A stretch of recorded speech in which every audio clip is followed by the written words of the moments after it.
For today's video, we have a question and answer video. So it should be good going into round 16.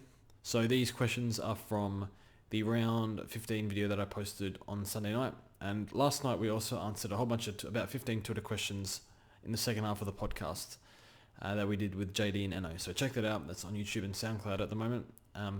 But yeah, we'll answer some questions best as we can. And yes, here we go. I think we've got about 40 odd here. So should be good. Some of these questions are just comments, but it's fine. So the first comment is Wanas trading Grundy. So he traded Grundy to Bont 3 weeks ago, and yeah, he's moved up to about 500th. So and he held Flynn over the bye. So that was a pretty good strategy, I think. So as long as you get Grundy back, he looks like he's getting Grundy back. But yeah, I think holding Flynn was pretty good, given he's been really good this year, and off a rest, expect him to be even better. And yeah, I think Grundy. Trading him was the play if you had the trades to do it. In hindsight, I wish I did it, but I could not do it. And that's okay. Fezzy T says we should have listened to Pierre, and all got the bigs and all got tons of midfielders because they're growing 120 plus. So I did a Pierre video. It's a poor French accent character. I'm saying that he's going to start 8 premium midfield as a troll, but I think how many midfielders do we start next year? Adams and Cornelio will be discounted, and then it'll be interesting because there's going to be so many mids. Because I think the strategy of going a weak M8, I don't think it's going to work anymore. I've done it in the past, got away with it the past 3 years. I don't think it's going to hold up anymore. So that was one where I just didn't adapt and didn't realize how good Parrish was going to be. Took Miller, Guthrie, Lyons took another step. So plus all the other proven guys. So yeah, I think no Brayshaw type picks next year. So we'll see. Andrew Yerkes says he currently has Dunkley on the bench. Waiting round 18. Hopefully he didn't hold him for 14 weeks, but I respect that though. That's good. Rowell scored. He had Jelly Captain, was a mistake, and he traded in Shea Bolton. 4 trades left, so I think that's fine. Jacob Petrelli. So I think we have a few questions coming up. A lot of these are comments, but Jacob says, George, do you ever think you'd live in a world where Zorko is M3 and projected to go M2 next round? No, absolutely not. Especially when I was thinking, well, when he was 550k, I'm like, he's probably going to regress a little bit because his CBA is going to drop. He's going to get less mid-time, going to be put forward. But I think what's happened is Brisbane are going to smash everybody from here on out. They're looking pretty nasty to face. And he just does enough damage through the middle of the ground. So yeah, when he pushes up, so it's and he seems to set up goals pretty easily. He just kicks it long and it just seems to hit a target every time. So yeah, I didn't expect this. I think it's an outlier. Not the fact that it worked, but that it worked to this extent, to the fact that he's the same price as Jack McRae. That's pretty shocking. But yeah, no one could have predicted this. But still probably needed to get him in when he was 500, but I just ignored it. I thought it would regress, but he's kept going up and up and up, and he's going to keep going up. Emirates says he's finished his team with Danger this week. I think everyone will aim to get Danger in. Some people might have a full forward line. I bailed on the Langford pick because I decided I just might as well go for Danger.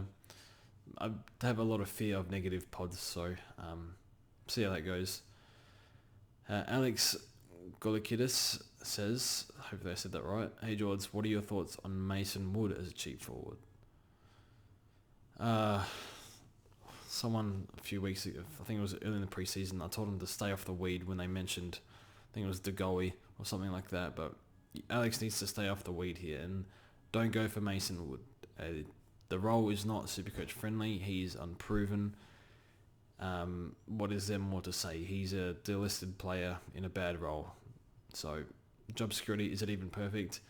I think this might be a troll. So you might have scored well on the weekend, but Saints had a really easy win. They're not going to have too many of them. So no, absolutely not.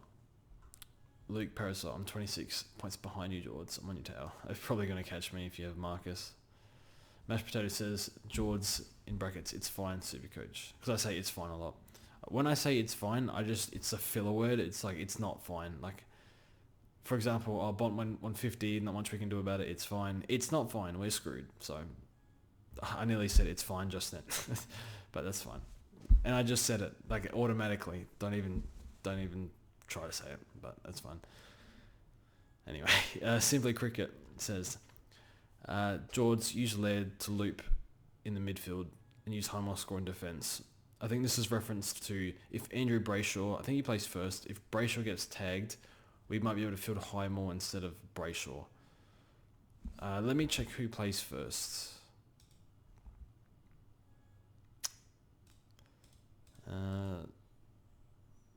If Brayshaw plays first, if he scores like sub 70, then I'll field Highmore. He does. I can loop. No, I can't because my loop is 8 and 5 and he's stuck on. They gave Gold Coast a Thursday game, so not sure I can loop here. No, I can't loop. Damn. Oh well. Maybe have another look at it later. Proper look at it, but yeah, I don't have a loop. I don't think. No, I can't do it. That's unfortunate. Yeah, it would have been not a bad idea because Brayshaw plays Kerno this week. Kerno hasn't been tagging, and then he forgot. The coach was like, "Oh, let's tag Laird." Then yeah, hopefully he doesn't take Brayshaw, but I think it will happen. Especially with Fife injured, Mundy's slowed down. Chera's not that player that he was in the first few weeks, but that's fine. A few questions on Matt Rowell. So Hamish says, "Hey George, is Matt Rowell a good M8 option to finish the team?" No. With Rowell, he's unproven. I know he was like a gun as a junior, but you're basically guessing. If he averaged 75 for the rest of the year, I don't think anyone would be surprised. If he averaged up 95 for the rest of the year, I'm not sure anyone would be surprised. So I don't really know what's going on with Rowell. Had a pretty bad injury, and remember, the AFL always give the Suns an easy fixture start up. So I assume their rest of the fixture is not super great for them. So as in reference to why Matt Rowell scored really well at the start of last year. So I wouldn't go Rowell. I mean, how much is he?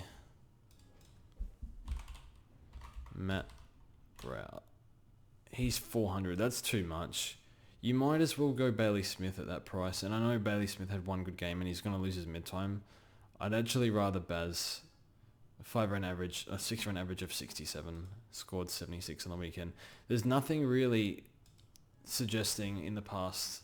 There's not enough evidence to suggest that he will score well. Like, for example, Heppel was 300k at the start of the year and he's averaged 95 or something, but he's been a premium for 10 years.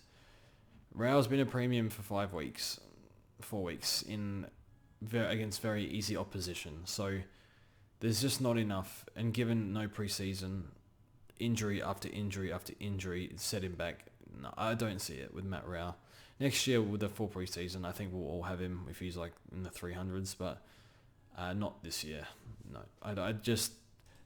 you're guessing whether he gets to that point. Whereas if you go for a Bailey Smith at 380k at the same price, then you probably know you might get. Well, Bez has been pretty inconsistent though, so maybe that's not the best idea. You could go for Nick Haynes via DPP. That's what I would do. He's around that price. So, yeah. So what price? Next question, Hamish also asks, what price will Matt Rowell get to? He could get to low 300s at this rate.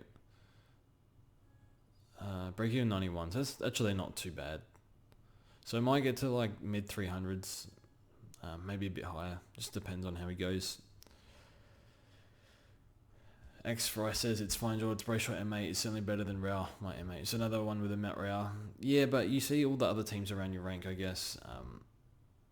I guess it's okay to have one bad M8, F6, D6, but if you're trying to push like a 1k rank or wherever you are, even like top 100, it's not going to cut it probably. So just the reality.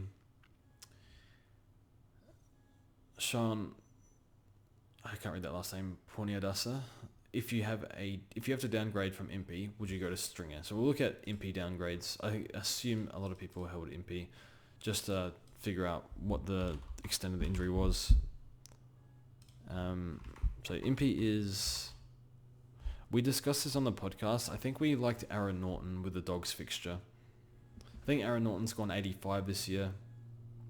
Stringer can't be trusted. Norton's durability is not the best, and he might cop a contact injury here or there, but for the most part, I think he's played every game just about, so I can't remember. Let's have a quick look. I think Aaron Norton is the one at that price. Unless you can DPP Haynes is up. If you can DPP with Laird or somehow, I don't think you probably can though. I would go Haynes, but I don't think that's possible. But yeah, I think we like Aaron Norton at sub 400k on the podcast. Dime Time says, I thought this video would be called Zorko and Bont are killing us. Well, there's plenty more weeks for our video to be called that title, unfortunately, but let's see how we go. Bailey Griffith says, was at the Pies game. Brayshaw started fourth video. What am I reading? Started fourth on the bench and was there for at least 6 minutes. Started the fourth on the bench. I can't read. I'm too tired. So yeah, Brayshaw starts the quarters on the bench, and then in the middle of the quarters he has another break. So whereas like a Jack Steele or Oliver will generally have their break in the middle of the quarter from memory. I definitely know Jack Steele has, I don't know, like usually around like 10 to 7 minutes remaining. I think that's when he has his break. Who's counting?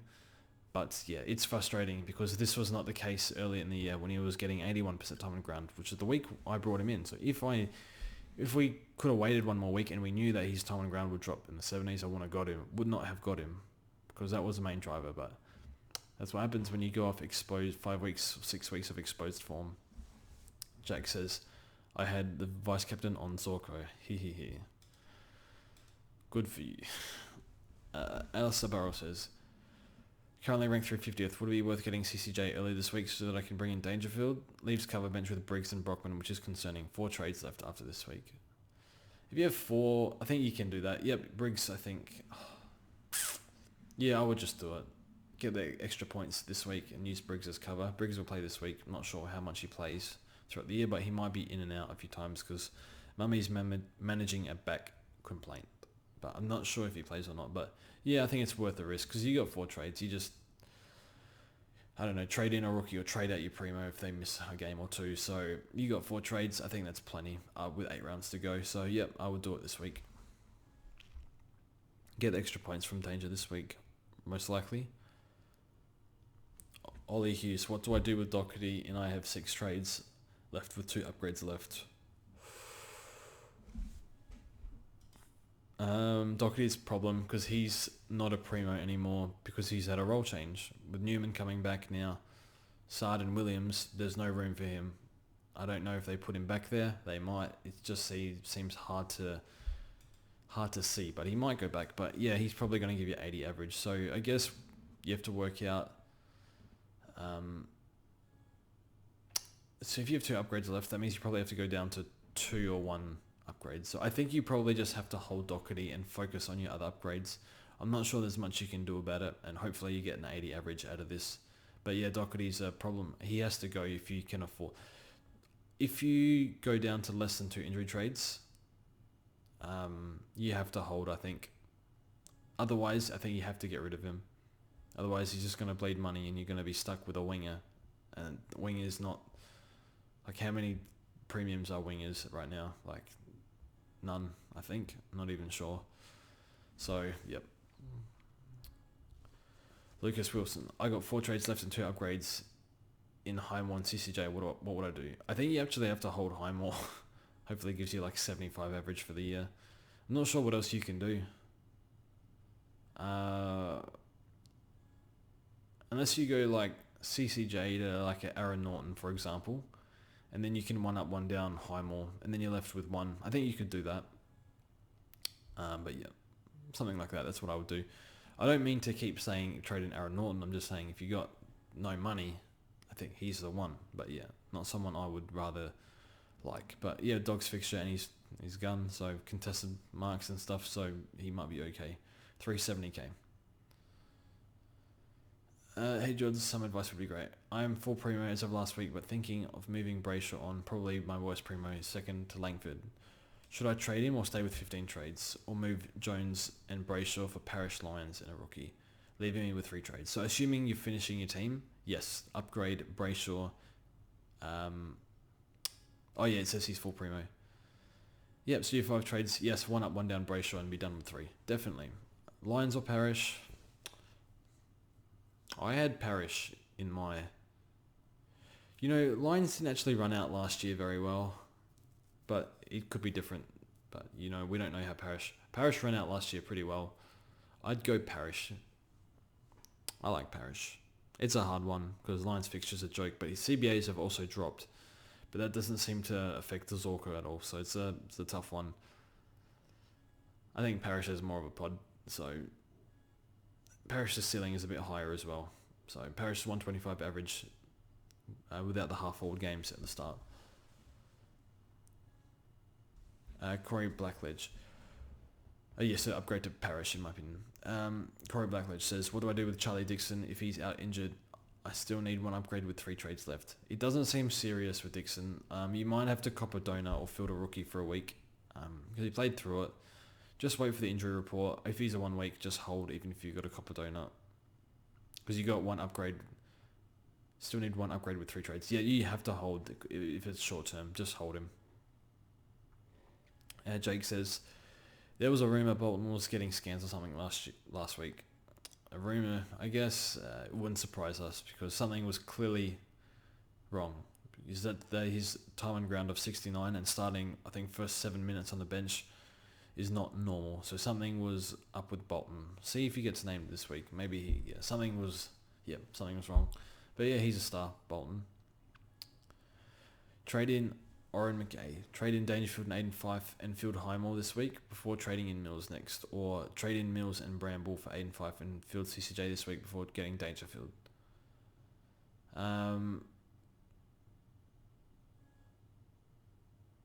So basically Field Highmore or CCJ. Probably Highmore based on form. If Chol's out, probably CCJ. So I think that will determine it. So yeah.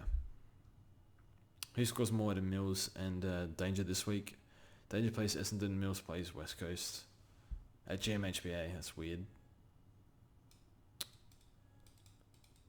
Danger's playing at GMHBA, so you probably back Danger, but you can't deny Mills. Overall, I like Mills a bit better, but maybe this week it's Danger. Not sure. Yeah, I would field Highmore, but if the Chol's out and CCJ is named as ruck, I would field CCJ this week, so hopefully that answers the question. Tyson Patton asks, I thought this question, okay. I've gone from just being a casual player to being inside the top 1,000 just from watching your vids. Keep up the good work and thank you for your help. That's alright, Tyson. Yeah, thanks for those kind words, so good job. That's the thing though, I'm a top 1,000 player. I'm not not right now, I'm 1,200, but I'll do a video on this. I've still got it to come out, my learnings for this year, but I learned a lot this year. Some of my beliefs of getting, cheapish M8, for example, that's sort of outdated thinking. I know teams in the past have won with cheapish M8s, but it just didn't cut it this year. Going speculative early, apologise for that. I shouldn't have done that in bows. But yeah, I learned a lot this year, and I think I got to put more emphasis on picking top players in each position. So trying to figure that out. So yep. So hopefully we can all push and. But yeah, the starting team this year was, apart from 1 or 2 picks, got us to rank 30 odd in the first 6 weeks, and then we just got injuries and poor trades and stuff. So that's fine. It's not, but yeah, you get me. So yeah, can't wait for next year though. Should be good. Zachary Gleason says, was George on the piss in this? No. Was not. I don't drink. Unless my team goes really, really, really bad. Even though I didn't have any drinks in the buys, I probably should have. With MP gone, so Stefan McKenzie asks, with MP gone, I still need 2 upgrades with 6 trades left. I can't afford Grundy in 2 trades. Do I go Goldstein or Rob to complete my team with 2 trades left, or get Grundy in 3 and run CCJ's F6? You might be locked out of Grundy, unfortunately. Goldstein or Rob? I think Rob's at a better age bracket. I prefer Rob, and Rob was injured earlier in the year. How's Rob tracking? I have him in fantasy, and he's been pretty good for me. I got him a few weeks ago. He's 530k. I'd go Rob. 5 run average to 110. Yeah, I would definitely go Rob. Yeah, I think you gotta back Rob in. I don't think you can get Grundy from that position. If that makes you feel, if getting Grundy makes you feel CCJ F6, I wouldn't. Yeah, just go Rob. Troy Johnson. I've been pretty hard with 2 injuries the last 2 weeks in MP and more. And when I finish my team now, I won't have any injury trades. What are your thoughts on holding high on C6 and having injury trades? Yeah, I would probably do it. Because then if one person gets injured and there's 8 weeks to do it, then you might be getting donuts or fielding like a Newcomb or something. You don't want that. Yeah, just keep fielding Highmore for now. He's going to go up in price, so later in the year, if you get no injury trades in like 4 weeks or something, you can trade Highmore. Highmore might be 350. You might be able to sideways him to somebody. Or at that point, he's probably worth just holding. Zorko or Dangerfield plus 150k. I would say Zorko, I guess. But it depends if it affects the rest of your team. So, yep, if you have the money there and it's just a Danger versus Zorko, I guess it has to be Zorko, especially with his fixture. But Danger can challenge him, but yeah, I'd probably go Zorko. Dion Antonio asks, Danger plus 5 plus 3 injury trades or Danger and Neil plus 2 injury trades plus an extra week, not full primo. I don't think you can go 5 based on his injury. Shoulder injury is pretty nasty and it might pop out again. Yeah, don't go 5. It's too risky with his shoulder. They might just plonk him forward or something. So, look, he might work. He's nat 5, but yeah, don't go nat 5. Just go down to 2 and grab Danger and Neil. But then again, I would wait for next week on Neil if you can, just in case of the shoulder. Just see how he goes this week. Does he play the Cruise this week? He does. That's his feast game. I guess you could go Neil. If he's just jarred it, I think it's not like it popped out or anything, so I think you probably could go Neil, but yeah. Could go Neil. I'd go Neil over 5, but yeah, just understand that there's risk, but it seems like Neil is more likely to be fine than 5, and I don't think there's any other, like apart from maybe Tom Mitchell at that price of Neil, yeah, I think Neil will be okay based on what we've heard, but yeah, just make sure everything's okay during the week. Last question from Sean. Hey Words, I think he mistypes Jords. W is not near J, but that's okay. Hey Jords, thoughts on Hawkins as an F6, projected to be about 445k in a few weeks. Yeah, Hawkins is fine. I didn't really look at Hawkins much because I don't like picking 33-year-olds. This is how I am. So, just because I remember 2 years ago he burnt a few when he was really good for the year, and then he super dropped off, and he's had a really poor last 2 games. So, is he tiring? I'm not sure. He's getting on in age, but his first 3 months were outstanding. So it's a tough one. At 440k, yeah, I think he'll be fine. He's an ultimate professional. Been doing this for years, but there's always going to be that risk that he slows down. He's 33, but yeah. But the thing is, the reason for his scoring the past 2 weeks is when he played the Dogs super hard, difficult game, and he had a sore neck that game, and then he played who did he play last week? Brisbane, and Brisbane destroyed them. But the eye test says that Hawkins will be fine. So yes, I think he's every chance to go 95 to 100, even more with the fixture. So, yep, take your approval on Hawkins. So that's the video, a bit of a shorter one today. Thanks for watching, and yeah, a few more videos to come, and we'll see you guys soon.